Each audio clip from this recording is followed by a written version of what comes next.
It's time, Titans fans. What if the Tennessee Titans traded down in the first round? What would the trade look like? What would the draft class look like? We're going to find out in a new 7-round mock draft on today's edition of the Locked On Titans podcast. Let's get it. You are Locked On Titans, your daily Tennessee Titans podcast. Part of the Locked On Podcast Network, your team every day.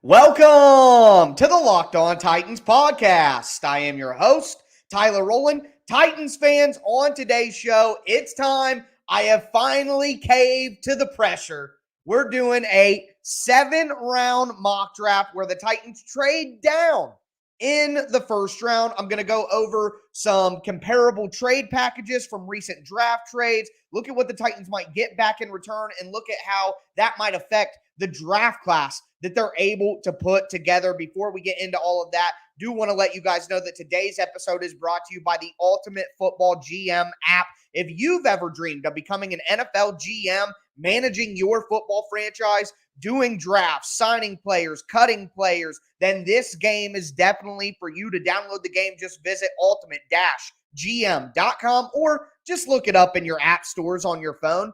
My listeners get a 100% free boost to their franchise when you use the promo code Locked On. That's Locked On in all caps inside the app. Guys, want to thank you for making the Locked On Titans podcast your first listen every day. Remember, Monday through Friday, Tennessee Titans content on all platforms all year round and always for free. It's the Locked On Titans podcast. Get subscribed, stay subscribed. It's your team every day. And shout out to my everydayers, people listening to the show Monday through Friday or Sunday through Thursday night on YouTube. Shout out to you guys. Appreciate everybody. Throw a thumbs up on the video right now. If you would, I do appreciate the support, and it goes a long way to help the channel. But like I said, you guys have been saying trade down in the first round, trade down in the first round. I personally do not like the idea of trading down in the first round. I've explained why on previous podcasts about this specific draft class, the quality up at the top of the draft. So I'm not in favor of trading down in the first round. I'd rather do that in the second round. But we have to cover all of the realistic possibilities, and there is a chance the Titans choose to trade down. So what I want to do is I want to start with some comparable trade packages from some recent draft trades that happened. So last year in 2022, the Saints traded up to pick number 11 with the Washington Commanders, who slid down from 11 to 16. So Washington got in return for pick 11, pick 16, pick 98, and pick 120. So if the Titans were to trade down from 11 to, say, 16, that might be what they're looking at. The Eagles did a trade from 15 up to 13, and Houston was at 13. And in return for the 13th pick, Houston got 15, 124, 162, and 166. So that's a trade 5 spots down. That's a trade 2 spots down. And then I want to go back to 2021, the Chicago Bears, when they traded up to get Justin Fields at number 11. They went from pick 20. So the Giants, who were at pick 11, traded back and got pick 20, pick 164, a first-round pick in the next year, and a fourth-round pick in the next year. So those are kind of the deals that I was looking at. But ultimately, what I decided on was to do the Washington Commanders trade down. And coincidentally, I am doing the trade with Washington. So at pick 11, the Tennessee Titans trade down to pick number 16. And in return, we get pick 97 and pick 118. So 11 for 16, 97, and 118. That's the best realistic package that I found where I didn't trade down too far. Now, if the Titans want to trade down to pick 20, then they better be getting a first-round pick next year. And I'll say this, the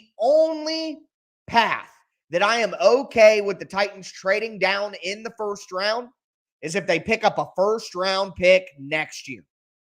That is the only way, because I'm all about going to get Caleb Williams or Drake May next year. And if the Titans have 2 first-round picks at their disposal next year, then it actually is realistic that the Titans could go up and make a move for a quarterback next year. So I didn't want to go down that far. Wasn't an option that was available. So I dropped back to pick 16 and get 97 and 118 as well. With that in mind, it's time to make the pick. So I go up to the draft board at pick number 16. I have Darnell Wright, who is available. But my thing is, I think Darnell Wright is a right tackle only. I don't think he's a guy who's going to succeed at left tackle at the NFL level. So I don't have as high of a value on right tackle as I do left tackle typically. So Darnell Wright was there, but I passed. Nolan Smith, that edge rusher from Georgia, made a lot of sense, but I just don't see the value in taking edge rusher in a draft class that has a lot of good edge rushers. You can get that later, and I do. So if I'm not going offensive line, I'm not going with edge rusher. The wide receivers that are available, I wasn't happy with. Quentin Johnston and Jackson Smith and Jigba were already off the board. I don't want to take Zay Flowers or Jordan Addison or one of these smaller guys in the first round. So if I'm not going wide receiver, I'm not going offensive line, I'm not going edge rusher, I'm going to go with the other most important position in football outside of quarterback, of course, and that is cornerback. And I selected Joey Porter Jr. out of Penn State, 6'2", 193 pounds. The Titans desperately need a big, long, physical cornerback. He is basically what they thought they might get in Caleb Farley, but a guy who, I'm sorry, but it's Joey Porter Jr. He's going to succeed in the NFL. He is a physical press man cornerback, highly intelligent, highly physical. He wins at the line of scrimmage. 40% incompletion rate last year when quarterbacks threw his way. That was first out of all cornerbacks in the Power 5 conferences. No, he doesn't have the long speed that maybe you would get elsewhere. He's not the best change of direction guy. He needs to win at the line of scrimmage to win his reps. But my God, he would be a perfect fit within the Titans system. So out of Darnell Wright, Nolan Smith, I went with Joey Porter Jr., who I think could be even better than some of the cornerbacks that got drafted ahead of him in this mock draft. And I think there's a chance that Joey Porter Jr. isn't even available for the Titans at pick 16, or isn't even there at pick 16. I think Joey Porter Jr. is a prototypical fit for what the Titans do on defense in their man coverage. He's a smart guy. I think it would make way too much sense for the Titans to take him if they get in a situation where the value doesn't match up. I think Joey Porter Jr. is a first-round talent in this draft class, so my concerns about trading back and missing on a first-round talent were quelled when I saw JPJ available for the Titans. So Joey Porter Jr., 6'2", long arms, physical, press, man cornerback there for the Titans at 16, while picking up pick 97 and pick 118. I love this scenario for the Titans right here, and that's why 16 is pretty much my limit on how far I would trade back unless the Titans get a first-round pick next year as part of the trade as well. But we're going to move forward. We got a lot more picks to make now in this draft. Before we get into them, do want to let you know that today's edition of the Locked On Titans podcast is brought to you by the Ultimate Pro Football GM app. Look, we're talking about drafting players. We've talked about free agency so far this year. We talked about hiring a general manager, changing coaches on your staff, what type of scheme you're running. You can manage every single aspect of your professional football franchise on the Ultimate Pro Football GM app. It's challenging. It's realistic as well. And a cool thing is you can start a league and get all your friends in it, and you all have your own franchise, and you can compete to see who can build the best possible team. Locked On Titans listeners get a 100% free boost to their franchise when they use the promo code Locked On in the game store. That's Locked On in all caps. Make sure that you check it out today. Just download the game at ultimate-gm.com or do the easy thing. Look it up in the App Store on your cell phone. That's ultimate-gm.com, the ultimate pro football GM app. Start your dynasty today.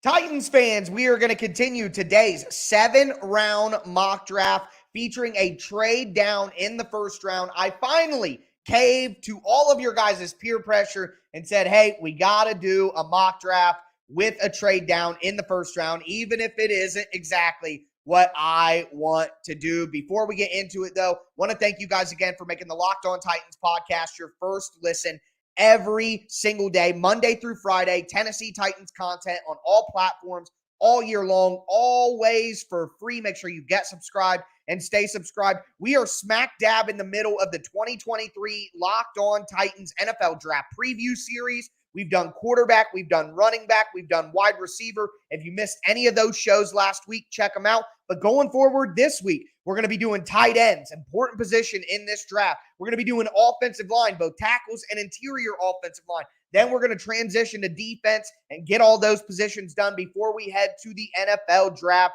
in just a few weeks. It's right around the corner, folks. So excited. Make sure that you get all the draft content and all of the prospect information you could ever want here on the Locked On Titans podcast. But we traded down from 11 to 16, picked up 97, picked up 118 from the Washington Commanders. With pick 16, we took the long, physical press man cornerback Joey Porter Jr.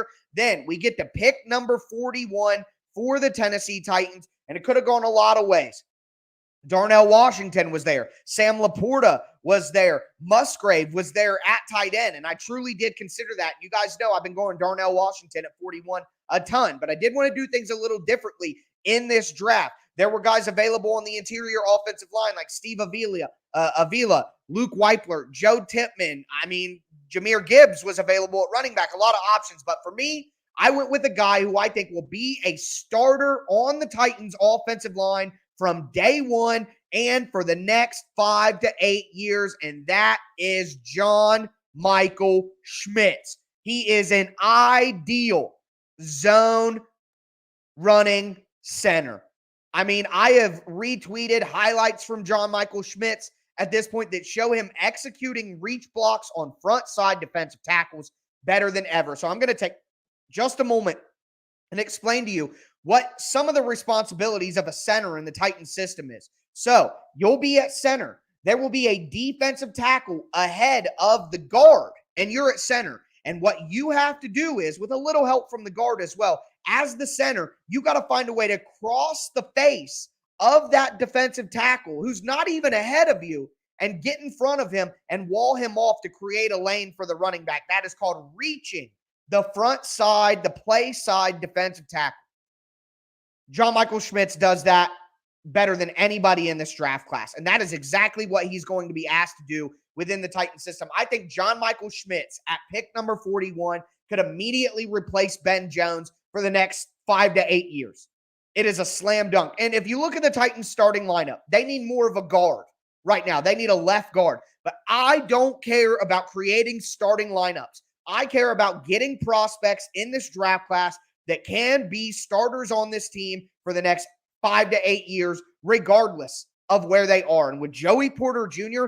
and John Michael Schmitz, I get two football guys that live and breathe football. And I think that will appeal to Mike Vrabel. So John Michael Schmitz with pick number 41, the ideal zone center. I'm getting guys who perfectly match the Titans schematically on offense and defense right now. Really like what we're doing so far. So the next pick for the Titans is pick number 72. And guys, a lot of these mock drafts, I'd pick similar players. So I'm going a different route this time, looking at some different options. The only pick that I'm going to make that is a repeat of what we've seen before, well, not the only one, but the one that people will notice the most, is Jonathan Mingo at pick number 72. I don't even know if Mingo will be there at pick 72 at this point.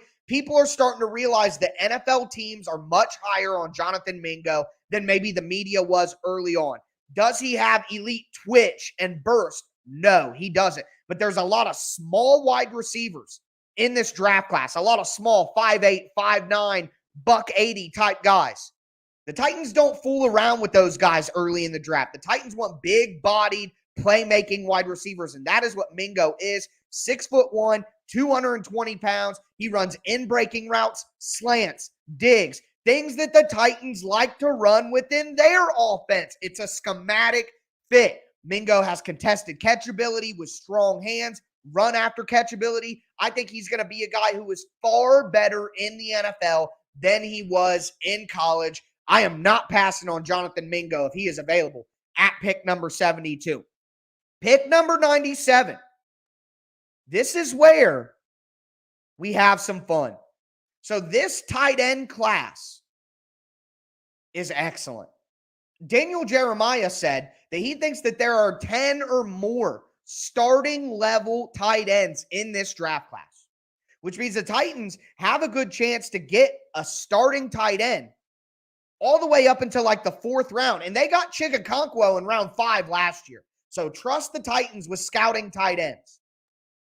At pick number 97, a pick we acquired from the Washington Commanders with the trade down, I select Luke Schoonmaker, the tight end from Michigan. He is exactly what the Titans need to pair with Chigakonkwo. I have explained this before. I will explain it again. Chigakonkwo is a move tight end. He is a move tight end. Chig is not going to be able to do what Jeff Swaim does, where Swaim lines up with his hand in the dirt next to the offensive tackle, takes on an edge rusher one-on-one in blocking, helps with a double team with the offensive tackle, and climbs to the 2nd level. That is just never what Chigakonkwo is going to be proficient at in his career. He is a move tight end who can play in the slot, who you get out in space and get the ball to take advantage. Schoonmaker is a perfect pairing with Chigakonkwo because he is a prototypical inline tight end, hand in the dirt, Jeff Swaim replacement. He's got size. He's got straight line speed. He's got strength. He's a good blocker right away. Now, everybody coming out of college can improve as a blocker. Everybody coming out of college is not necessarily ready. That's why they say tight ends have a slow transition to the NFL compared to other positions, because it's just hard to match the physicality of NFL defensive linemen. So Schoonmaker is a great blocker. He has really good athleticism in his routes. He's not a run after catch guy. He's not. He's not a guy who makes great contested catches either. I don't think he's going to be a super threat in the red zone.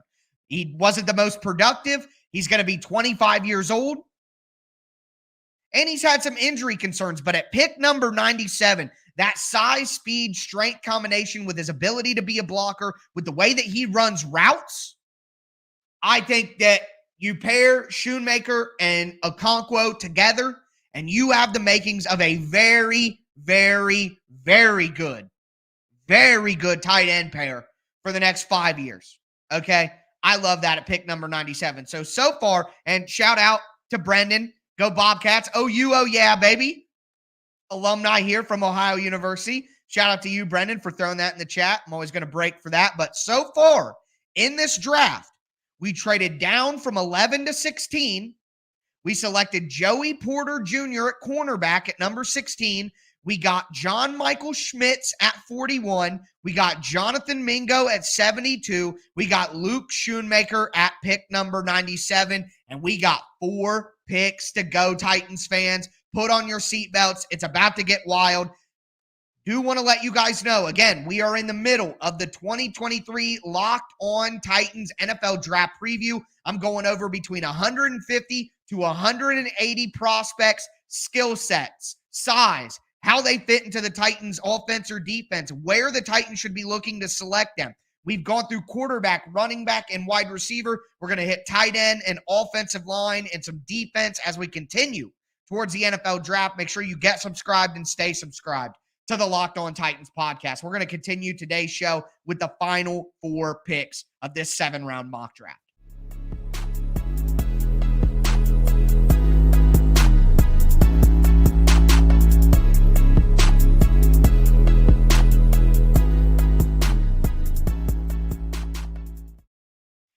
Titans fans, we're going to cap off today's edition of the Locked On Titans podcast. It is a 7-round mock draft with a trade down in the first round. Remember the trade that we made? We traded down from 11 to pick 16 and got 97 and 118 in return. That directly mirrors the trade that the Saints and the Commanders made last year when the Saints came up from 16 to 11 to draft Chris Olave. So today's trade is rooted in realism. It is rooted in historical precedent as well. Wanted to make that clear for all you guys that this is what a trade would really look like. So far, Joey Porter Jr., John Michael Schmitz, Jonathan Mingo, Luke Schoonmaker, pick number 118, the second pick that the Titans got in the trade down. We got 97 and 118 in the trade down from 11 to 16, and the Titans take linebacker Dorian Williams out of Tulane, and this is why I really like Dorian Williams. He is a coverage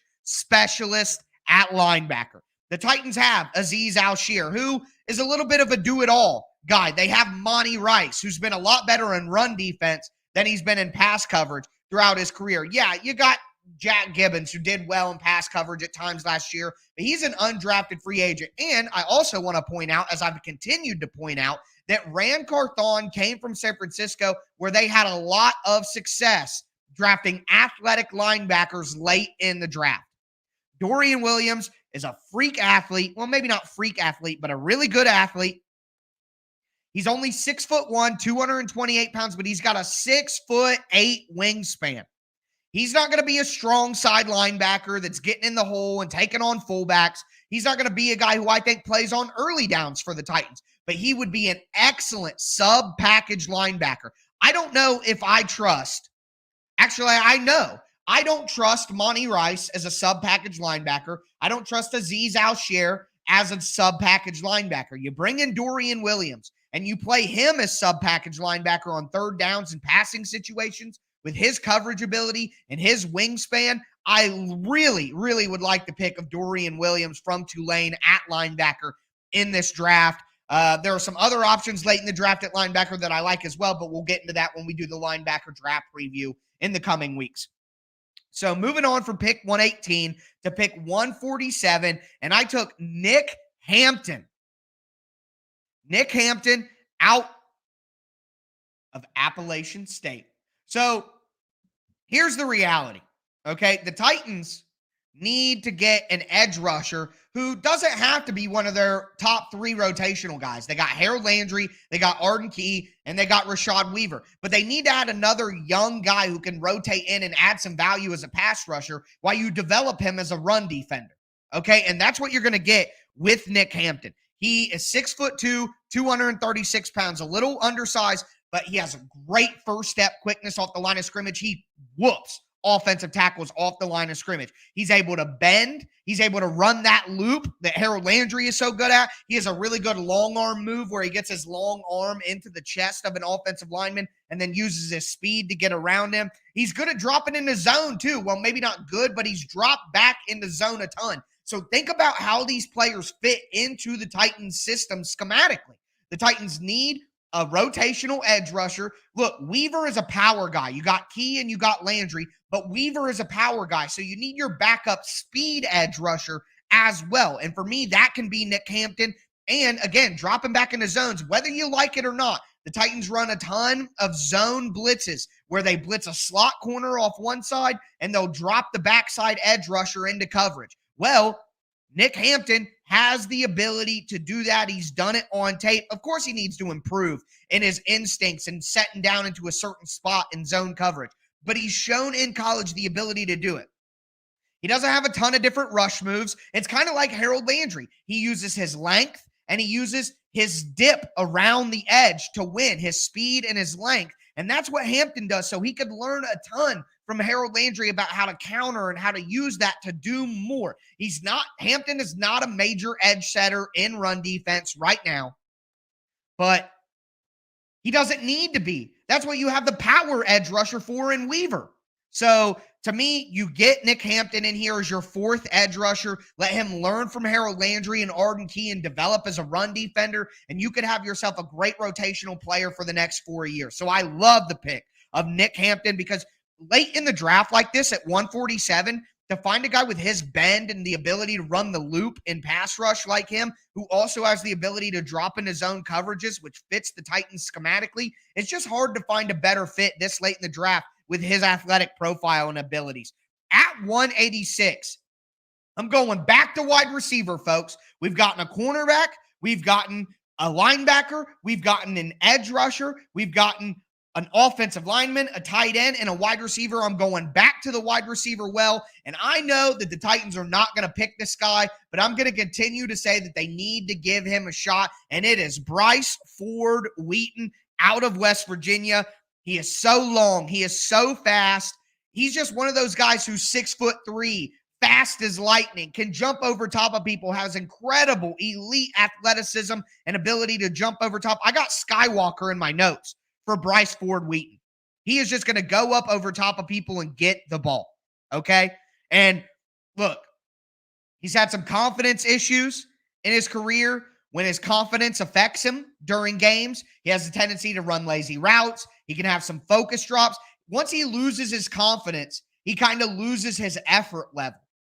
That can be coached. A good coach can fix that problem. So if he could play with pure confidence at all times with his skill set, he could be a freak steal for the Titans late in the draft. He may go undrafted because of the concerns. If so, the Titans need to bring him in. But at pick 186, the Titans got two receivers who I think could be starters for them if things break properly. I love Bryce Ford Wheaton at this spot in the draft. I don't think he's a fit for the Titans ethos and personality-wise.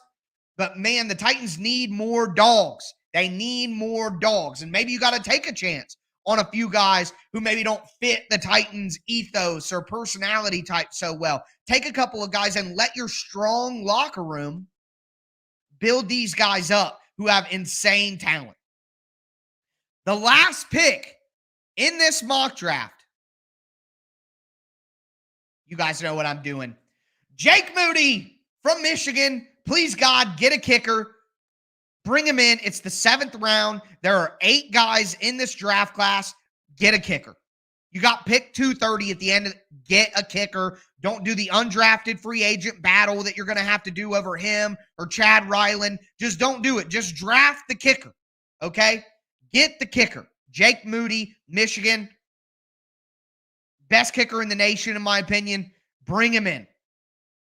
So, let's recap this draft because I feel like a lot of you guys who have been telling me, no, Tyler, you're wrong. The Titans need to trade down in the first round. Although I disagree with a lot of you guys, it's hard to argue that this is a pretty dang good draft class. So, just to round it out in totality, the total draft class, Joey Porter Jr., cornerback, Penn State, physical, long, press man corner, fits perfect in the Titans defense. They finally have a big cornerback who can play physical with all those guys who killed him on the boundary last year on the outside. Pick 41, John Michael Schmitz, the Titans starting center for the next decade. 72, Jonathan Mingo, my number one draft crush at wide receiver, great at in-breaking routes, physical, run after catch guy, fits perfect in the Titan scheme. John Michael Schmitz, same thing. Ideal zone run center, fits perfect in the Titan scheme. Luke Schoonmaker at tight end at pick number 97 for Michigan. The perfect pairing with Chikakonkwo at this stage in the draft. Dorian Williams, a coverage-focused, versatile linebacker at pick 118 out of Tulane. Pick 147, Nick Hampton, edge rusher, Appalachian State. Incredible bend, incredible quickness, great length, drops into zone, fits perfect. 186, going wide receiver again because the Titans need to. Bryce Ford Wheaton, the physically dominant monster, skywalking wide receiver who needs a little confidence boost. And then pick 228, Jake Moody, get your kicker, and let's ride. Joey Porter Jr., John Michael Schmitz, Jonathan Mingo, Luke Schoonmaker, Dorian Williams, Nick Hampton, Bryce Ford Wheaton, and Jake Moody. Let's go home. What a draft class. You guys, I don't want to trade down in the first round, But man, that's a pretty solid class, you have to say. Last thing I want to say is, just to drive this home, I'm okay with the Titans trading down in the first round if they pick up a first-round pick in next year's draft to help them go up and get their quarterback of the future. But that's going to do it for this 7-round mock draft. That's going to do it for me today, folks. As always, I am your host, Tyler Rowland, and this was Locked On Titans.